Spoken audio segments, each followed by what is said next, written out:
So hello बच्चों, इस video में हम कंप्लीट करेंगे या फिर जो आज हम चैप्टर स्टार्ट करने जा रहे हैं that is your the 3 orders. बेटा 3 ऑर्डर्स जो है इसमें आपने ये जो वर्ड देखा है द 3 ऑर्डर्स, अगर आपको याद हो तो आपने आपने 9th क्लास में और 10th क्लास में, ठीक है, 9th क्लास में जो आपने फ्रेंच रिवॉल्यूशन जो आपने फ्रेंच रिवॉल्यूशन पढ़ा होगा या फिर जो रशियन रिवॉल्यूशन पढ़ा होगा, ठीक है, और 10th में जो आपने फर्स्ट चैप्टर आपका देखा हुआ नेशनलिज्म इन यूरोप करके, तो वहाँ से आपको क्या समझ में आएगा, क्या समझ में आता है बेटा वहाँ पे कि 3 ऑर्डर्स कौन कौन से थे, याद है आपको? सबसे ऊपर था आपका clergy, then your nobility, and then your third estate that is your common people। कुछ इस तरीके से था। अब ये जो सिस्टम है, इस सिस्टम की शुरुआत कैसे हुई, इसका ओरिजिन कैसे था, हम उसको स्टार्टिंग से इस चैप्टर में पढ़ेंगे। चलिए स्टार्ट करते हैं। सो फर्स्ट ऑफ ऑल बेटा इधर देखिए, introduction. Socio-economic and political changes which occurred in the Western Europe between the 9th and 16th century। बेटा जो भी आपके सोशियो इकोनॉमिक चेंजेस थे, सोसाइटी से रिलेटेड, इकोनॉमिक्स से रिलेटेड, और जो भी पॉलिटिकल चेंजेस थे जो कि कहाँ पे हो रहा था, वेस्टर्न यूरोप में। कहाँ हो रहा था? वेस्टर्न यूरोप में। और बेटा कब हो रहा था? 9th सेंचुरी से 16th सेंचुरी के बीच में। 9th सेंचुरी से 16th सेंचुरी के बीच में जो सारे चेंजेस हो रहे थे, कहाँ पे? वेस्टर्न यूरोप में। सोसाइटी से रिलेटेड और इकोनॉमिक से रिलेटेड और पॉलिटिकल जो चेंजेस हो रहे थे, हम उसके बारे में पढ़ेंगे। चलिए आगे देखते हैं। After the fall of the Roman Empire, many groups of Germanic people from Eastern and Central Europe occupied regions of Italy, Spain and France। अब आपको याद होगा कि जो आपका रोमन एम्पायर है, रोमन एम्पायर का फॉल आपने पढ़ा होगा इसके पहले वाले चैप्टर में, ठीक है। तो हमें वहाँ से क्या देखने को मिलता है, जब रोमन एम्पायर का पतन हो गया, जब वो डिक्लाइन पे था, तो जो बहुत सारी जर्मेनिक ट्राइब थी, जो जर्मेनिक पीपल थे, कहाँ से? ईस्टर्न और सेंट्रल यूरोप से। आइए मैप में देख लेते हैं बेटा, ये आज का करंट का जर्मनी है, ठीक है, और यहाँ से निकले थे कौन? Germanic tribe. ईस्टर्न यूरोप और सेंट्रल यूरोप से। कहाँ से बेटा? ईस्टर्न और सेंट्रल यूरोप से जो जर्मेनिक ट्राइब्स आए थे, ठीक है, उन्होंने कौन कौन से रीजन को ऑक्यूपाई कर लिया? एक तो इटली को ऑक्यूपाई कर लिया, इसमें बड़ा कर देती हूँ, एक स्पेन को ऑक्यूपाई कर लिया और एक फ्रांस को ऑक्यूपाई कर लिया। चलिए अगर मैं फिर समझा देती हूँ बेटा इसको। देखो बच्चा, जो आपके यहाँ से जर्मेनिक ट्राइब निकल के आ रहे थे, ठीक है, कौन से ट्राइब? जर्मेनिक पीपल जो हैं, उन्होंने क्या करना शुरू कर दिया? उन्होंने France, then your Italy, then your Spain, इन सब पर क्या किया? अपना कब्जा कर लिया। चलिए आगे चलते हैं। So Germanic people from eastern and central Europe occupied the regions of Italy, Spain and France. आगे चलते हैं। Social organisation was therefore centred on the control of the land. Its features were derived from both imperial Roman traditions and German customs। अब बेटा देखो, जैसे यहाँ पे क्या बोला हुआ है, जस्ट अ सेकेंड, कहीं स्पेस खाली है? नहीं, एक सेकेंड। देखो यहाँ पे अब हमने क्या पढ़ा बेटा? जो जर्मेनिक पीपल थे, ठीक है, तो ये जो जर्मेनिक पीपल हैं, इन्होंने कहाँ कहाँ पे कब्जा किया बेटा? आपका इटली, आपका स्पेन, और कहाँ पे? फ्रांस में, ठीक है। अब आप एक बात बताइए, और ये कब हुआ था? ये after the fall of Roman Empire, है ना। अब बेटा इटली पर, स्पेन पर, फ्रांस पर उन्होंने कब्जा कर लिया। अब मानिए अगर जर्मेनिक पीपल ने यहाँ पे कंक्वेस्ट किया है, कब्जा किया है, ठीक है, तो बेटा यहाँ की कोई सोशल सिस्टम तो होगा ना, है ना, कोई इकोनॉमिक सिस्टम तो होगा। सोशल सिस्टम या फिर इकोनॉमिक सिस्टम, आखिर सोसाइटी कैसे रन कर रही थी? तो इन जर्मेनिक पीपल ने क्या किया बेटा जी, इन्होंने क्या किया, इन्होंने अपनाया जो रोमन ट्रेडिशंस थे, ठीक है, ट्रेडिशंस या फिर जो रोमन टाइम के रूल्स या फिर जिस तरह की समाज और सोसाइटी चलती थी उसको प्लस करके, और जो इनका अपना न्यूज़ सिस्टम था, इन्होंने अपना एक जो इनके रूल्स एंड रेगुलेशंस थे, जो इनकी सोसाइटी में चीज़ें होती थी, तो जर्मेनिक पीपल ने क्या किया, एक तो जर्मेनिक अपना वाला रूल ट्रेडिशन वगैरह ऐड किया, प्लस रोमन एम्पायर का जो rule and regulations, traditions, custom follow होते थे, दोनों को मिलाकर एक न्यू सिस्टम लेकर आए। ठीक है, चलिए। सो बेटा यहाँ पे क्या लिखा है, social organisation was there for centered on the control of the land. और सब कुछ जितना भी सोशल ऑर्गेनाइजेशन था सब कुछ लैंड के ही इर्द गिर्द नजर आएगा, और ये आपको चैप्टर में समझ में भी आएगा आगे कि किस तरीके से ये चीज़ थी। Its features were derived from both imperial Roman traditions. मैंने अभी आपको बताया जितना भी सोसाइटी में ऑर्गेनाइजेशन था, जैसे कि सोसाइटी में जिस तरीके से लोग रह रहे थे, है ना, वो कहाँ से लाया गया था, वो कंसेप्ट कहाँ से आया था बेटा, रोमन ट्रेडिशन से और जर्मन कस्टम से। सो यहाँ पर आप क्या बोल सकते हो, यहाँ पे आप बोल सकते हो कि German traditions plus Roman traditions is equals to new system. ये सारी चीज़ें आपको यहाँ पे देखने को मिलेंगी। चलिए, सो अभी हमने क्या समझा कि after the fall of the Roman Empire का फॉल हो जाता है, जर्मेनिक पीपल किसके ऊपर कब्जा कर लेती हैं बेटा, ईस्टर्न और सेंट्रल यूरोप पे, और इटली, स्पेन को, फ्रांस को ऑक्यूपाई कर लेती हैं। अब जब ये सारे जर्मेनिक ट्राइब जो ऑक्यूपाई कर लेती हैं, तो अब यहाँ पे सोसाइटी किस तरीके, जैसे हमारे यहाँ तो ब्राह्मण, क्षत्रिय, शूद्र, इस तरह सोसाइटी डिवाइडेड थी।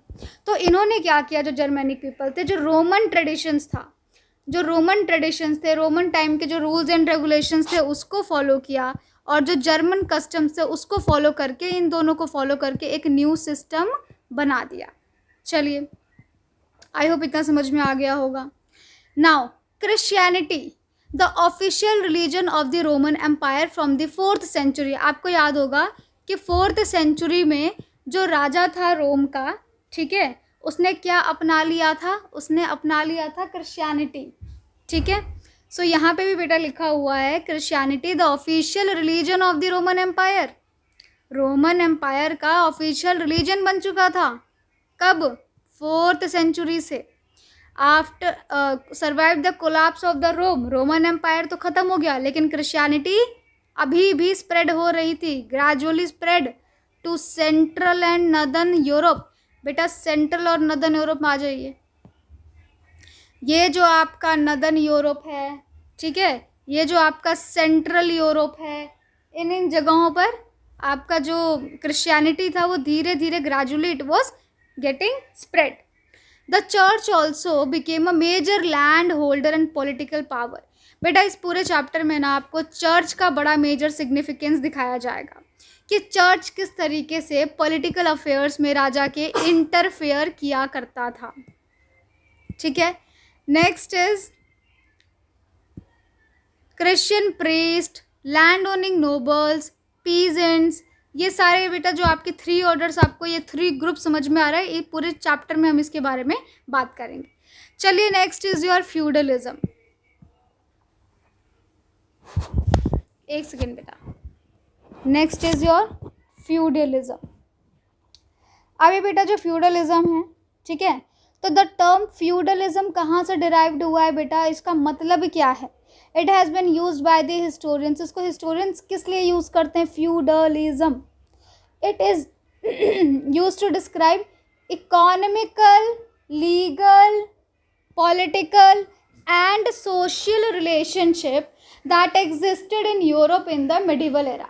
बेटा जो medieval era में जिस तरीके से इकोनॉमिक सिस्टम को, लीगल सिस्टम को और पॉलिटिकल सिस्टम को डिस्क्राइब करने के लिए यूज़ होता था, सोशल रिलेशनशिप को डिस्क्राइब करने के लिए, उसे हम फ्यूडलिज्म कहते हैं।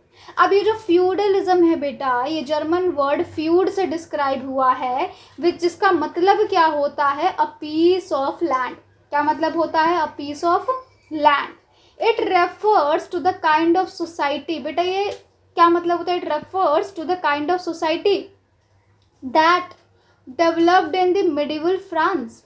और जो फ्यूडलिज्म है, ये स्टार्टिंग इसकी जो ये डेवलप कैसे हुआ, कहाँ से आया इसका concept? So it developed in the medieval France, और बाद में later in England and in southern Italy तक पहुँच गया क्या चीज़? फ्यूडलिज्म का आइडिया।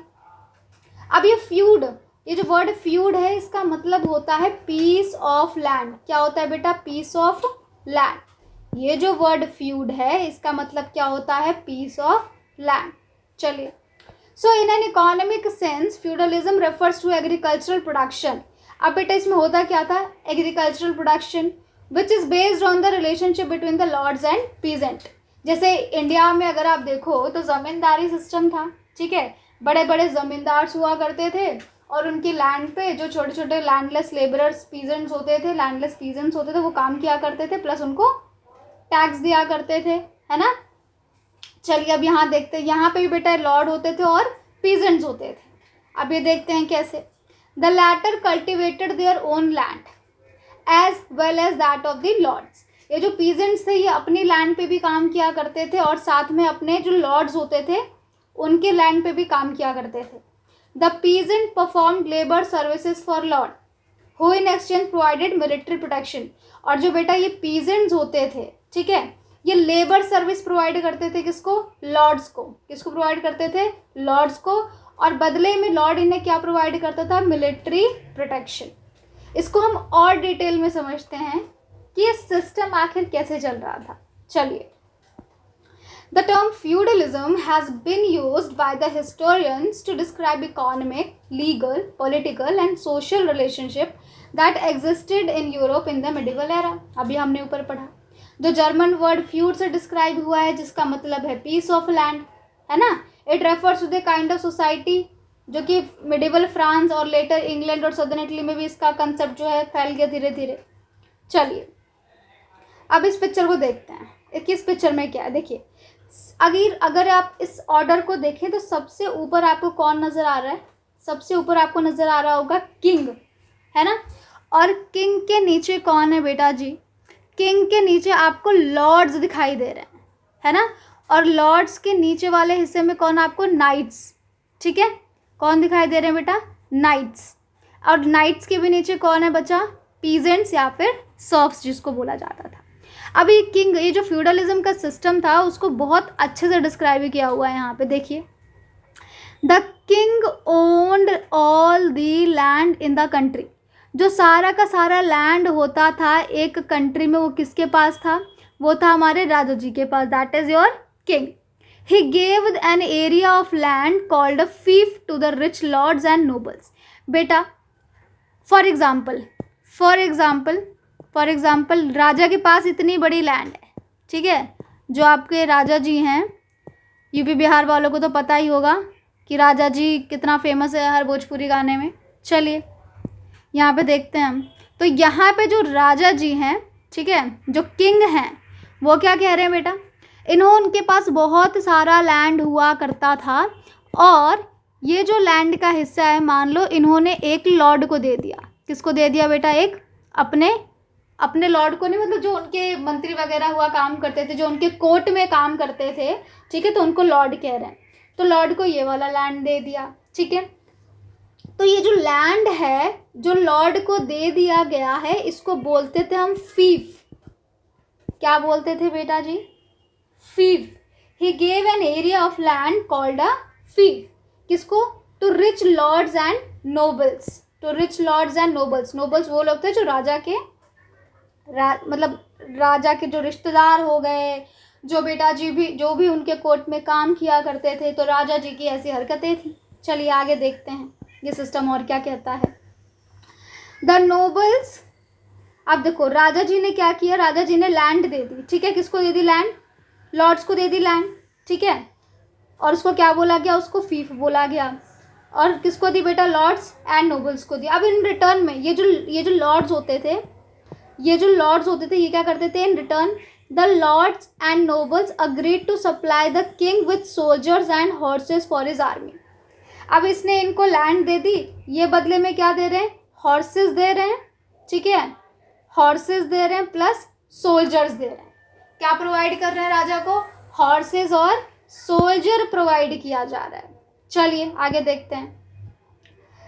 अभी तक हमने क्या देखा बेटा जी कि राजा जी ने, for example let's come to the next page. ये देखिए, अभी तक हमने क्या देखा? ऊपर जो किंग हुआ करता था सबसे ऊपर. ठीक है, और उसके नीचे कौन थे बेटा? लॉर्ड्स, जिसको क्या बोलते थे? नोबल्स वगैरह थे जो. ठीक है, तो राजा ने इनको क्या प्रोवाइड किया? राजा प्रोवाइडेड लॉर्ड्स विद दी फीफ. ठीक है, और फिर नोबल्स ने क्या प्रोवाइड किया राजा जी को? नोबल्स ने क्या प्रोवाइड किया राजा जी को? नोबल्स ने प्रोवाइड किया सोल्जर, हॉर्सेस. ठीक है, उन राजा जी के आर्मी के लिए क्या प्रोवाइड किया? सोल्जर्स और हॉर्सेस. आई होप इतना समझ में आया होगा. चलिए आगे चलते हैं. Next is the nobles gave some land to professional soldiers. अब हमें क्या समझ में आता है यहाँ पे कि नोबल्स ने अपनी लैंड किसको दे दी? जो प्रोफेशनल सोल्जर्स, लड़ाकू हुआ करते थे, जो प्रोफेशनल सोल्जर्स थे उनको दे दी. ठीक है, in return these knights fought for the nobles and the king. अब इधर आ जाओ, फिर से इधर आ जाओ बेटा जी. अभी हमने पढ़ा. ठीक है, तो किंग ने दे दिया लैंड लॉर्ड्स को. लॉर्ड्स ने लैंड किसको दे दी? किसको दे दी बेटा? किसको दे दी लैंड? नाइट्स को, जो सोल्जर्स हुआ करते थे उनको. ठीक है, अब लॉर्ड ने लैंड किसको दे दी? नाइट्स को. किसको दे दी? नाइट्स को दे दी. अब इसके बदले में जो ये आपके लॉर्ड्स हुआ करते थे, सॉरी जो आपके नाइट्स हुआ करते थे, वो लॉर्ड्स को क्या प्रोवाइड करते थे? वो क्या प्रोवाइड करते थे? अपने सोल्जर्स और प्रोटेक्शन प्रोवाइड किया करते थे. इधर ये देखो, the knights fought for nobles and the king. ठीक है, अभी तक हमने क्या देखा बेटा कि सारा का सारा जो सिस्टम है वो लैंड के इर्द गिर्द घूम रहा है. पहले किंग ने लैंड दी लॉर्ड्स को. ठीक है, किंग ने लैंड दी लॉर्ड्स को, और लॉर्ड्स ने फिर क्या किया? इसके बदले में क्या दिया राजा को? क्या दिया राजा को? बताओ. राजा को दिया सोल्जर्स और हॉर्सेस. फिर लॉर्ड्स ने ये लैंड दे दिया नाइट्स को. ठीक है, अभी मैं आपको बताऊंगी वसाल्स क्या होता है. नाइट्स को, और नाइट्स ने बदले में क्या दिया? अपनी सर्विस दी उनको, है ना, उनको प्रोटेक्शन दिया, उनके लिए लड़ाई करते थे. ठीक है, अब ये जो नाइट्स है, नाइट्स ने अपनी ये जो लैंड है ये किसको दी बेटा? पीजेंट्स को दी. किसको दी? पीजेंट्स को. बदले में पीजेंट्स क्या करते थे? Worked on the land for the nobles. ये जो आपके नाइट्स है इनके लैंड पे काम किया करते थे. ठीक है, ये पीजेंट्स क्या करते थे? इन्होंने इनको लैंड दी, तो बदले में ये लोग इसकी लैंड पे क्या करते थे? Farm the land. They used to farm the land. Worked the land for the nobles and knights who in turn offered them protection. तो पीजेंट्स इनकी लैंड पे काम किया करते थे, और क्या प्रोवाइड करते थे बदले में? नाइट्स इनको क्या प्रोवाइड किया करते थे बेटा जी? इनको प्रोवाइड क्या करते थे? प्रोटेक्शन. ठीक है, आई होप ये चीज़ समझ आई हो. चलिए हम देख लेते हैं इसको भी डिटेल में. सो अब यहाँ पर एक वर्ड मेंशन है वसाल करके, ठीक है।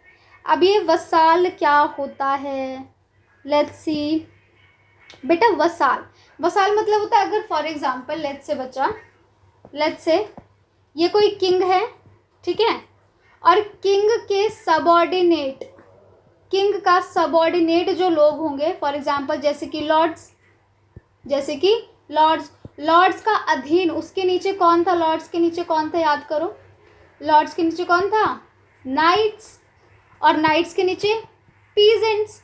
तो हमने क्या देखा, हमने क्या देखा, किंग ने अपनी लैंड दे दी लॉर्ड्स को, बदले में लॉर्ड्स ने उनको हॉर्सेस दे दिए, क्या दे दिए, हॉर्सेस और सोल्जर्स दे दिए। फिर यही लैंड नाइट्स को दे दी गई, नाइट्स ने इनको प्रोटेक्शन दिया, और फिर यही लैंड जो है वो पीजेंट्स को दे दी, पीजेंट्स ने बदले में उनको क्या प्रोवाइड किया बेटा जी, they use to work for the knights on their lands. चलिए, तो इसी को बोलते हैं क्या, वसाल। अब यहाँ पे किंग के नीचे, किंग के लिए काम कौन कर रहा है, लॉर्ड, तो लॉर्ड क्या हो गया, वसाल। किसके लिए वसाल हो गया बेटा, किंग के लिए, ठीक है। अब यहाँ पे नाइट किसके लिए वसाल बन गया, किसके लिए काम कर रहा है नाइट, लॉर्ड्स के लिए। पीजेंट किसके लिए वसाल बन गया, नाइट्स के लिए। ये सारी चीज़ें हैं। चलो, they also had extensive judicial control over the peasants, ठीक है। सो अभी हमने क्या देखा कि in economic sense feudalism refers to the kind of agricultural production. बेटा एक ऐसा एग्रीकल्चरल प्रोडक्शन था which is based on the relationship between lords and peasants. अभी आपने देखा किस तरीके से लॉर्ड्स और पीजेंट्स के बीच का ये जो रिलेशनशिप था, ये जो एक ऑर्डर था, एक सिस्टम था, हमने उसको स्टडी किया। चलिए, feudalism went beyond the economic to cover the social and political aspect of the life. अभी क्या कह रहे हैं बेटा कि जो फ्यूडलिज्म था यूरोप में, ये जो फ्यूडलिज्म था यूरोप में, ये इकोनॉमिक सिस्टम से भी बहुत आगे था, ठीक है। It was beyond economic system, it use to cover social and political aspect also, although its root have been traced to practices that existed in the Roman Empire। और बेटा ये जो प्रैक्टिस है फ्यूडलिज्म वाला, ये कहाँ देखा जा रहा है बेटा, it existed in the Roman Empire. Roman Empire के टाइम पे भी सेम चीज़ थी। During the age of the French king Charlemagne, और ये जो शार्लमैन ने किंग था बेटा, या शार्ली मैग ने, जैसा भी आप इसको प्रोनाउंस करना चाहें, या शार्लमैन जो किंग था, फ्रेंच किंग था, उसके टाइम पे भी ये चीज़ हुआ करती थी। फ्यूडलिज्म एज एन स्टैब्लिश्ड वे, कह रहा है ना, जो शार्ली मैग्ने किंग था या फिर शार्लीमैन किंग था, उसके टाइम पे भी ये सारी चीज़ें हुआ करती थी फ्रांस में, ठीक है। फ्रेंच किंग था ये, और बाद में सभी जगहों पे इसको देखने को मिला है। Next is your France and the England. अब बेटा फ्रांस और इंग्लैंड की अगर मैं बात करूं तो गॉल नाम का एक प्रोविंस हुआ करता था, कहाँ, रोमन एम्पायर में, ठीक है। एक जगह थी गॉल रोमन एम्पायर के टाइम में, which had two extensive coast line, mountain ranges, long river, जहाँ पे कोस्ट लाइन थी, जहाँ पे माउंटेन्स थे, जहाँ पे लॉन्ग रिवर्स हुआ करती थी, जहाँ पे फॉरेस्ट था, अच्छा खासा एग्रीकल्चर हुआ करता था, ठीक है। अब यहाँ पे क्या हुआ, द फ्रैंक्स, जो कि एक जर्मेनिक ट्राइब था, क्या था, जर्मेनिक ट्राइब था, gave their name to Gaul making it France. उस जर्मेनिक ट्राइब का जो नाम था वो था फ्रैंक, और फ्रैंक ने क्या किया, गॉल का जो नाम है वो बदलकर फ्रांस रख दिया। मतलब फ्रैंक जो था जर्मेनिक ट्राइब, उन्होंने गॉल का नाम बदलकर क्या रख दिया, फ्रांस रख दिया। From the 6th century this region was a kingdom ruled by Frankish French kings. और उसके बाद से ही 6th century से यहाँ पे कौन रूल कर रहा था बेटा, फ्रेंच किंग रूल किया करते थे, हु वॉज क्रिश्चियन, जो कि क्रिश्चियंस थे। अब मैं आपको दिखा दूँ गॉल, ये देखो। अब आपको बेटा अगर मैप देखोगे तो गॉल एक प्रोविंस नज़र आ रहा है रोमन एम्पायर के टाइम पे, और ये था आपका जर्मेनिक स्टेट्स, ठीक है। जर्मेनिक स्टेट्स जो था, यहाँ के जर्मेनिक ट्राइब ने, और उस जर्मेनिक ट्राइब का नाम था फ्रांक या फ्रैंक्स। फ्रैंक लोगों ने क्या कर दिया, गॉल पे हमला कर दिया और गॉल का नाम बदलकर फ्रांस रख दिया गया। चलिए, अब तब से ही यहाँ पर क्या देखा जा रहा है बेटा कि फ्रेंच किंग थे और जो कि क्रिश्चियन थे। The French had a very strong links with the church. जो फ्रेंच हुआ करता था उसका एक बहुत स्ट्रॉन्ग कनेक्शन था चर्च के साथ, जो और भी ज़्यादा स्ट्रॉन्ग हो जाता है जब 800 में, है ना, in 800 people gave king Charlemagne the title, sorry pope क्या करते हैं शार्ल मैग्ने को टाइटल देते हैं होली रोमन एम्परर का। किसका टाइटल देते हैं? होली रोमन एम्परर का, ठीक है। Across a narrow channel lay the island of England, Scotland, which in the 11th century was conquered by Duke from the French province of Normandy. अब ज़रा इस पे आओ बेटा, इस मैप पर आओ। ये देखिए इंग्लिश चैनल आपका, ये रहा इंग्लिश चैनल। इसके अगर आप इधर देखेंगे तो आपको इंग्लैंड मिलेगा, ठीक है। अब यहाँ पर क्या कह रहे बेटा कि इंग्लैंड को कब्जा कर लिया गया, इंग्लैंड पे कब्जा कर लिया गया। ये कब्जा करने वाला था कौन? ये कब्जा करने वाला था कौन? Let's see. नैरो चैनल ले the island of England Scotland which in the 11th century was conquered by Duke from the French province of Normandy. France की एक जगह थी नॉर्मेंडी और वहाँ के राजा ने किसके ऊपर कब्जा कर लिया? इंग्लैंड के ऊपर कब्जा कर लिया, ठीक है। स्कॉटलैंड के ऊपर कब्जा कर लिया।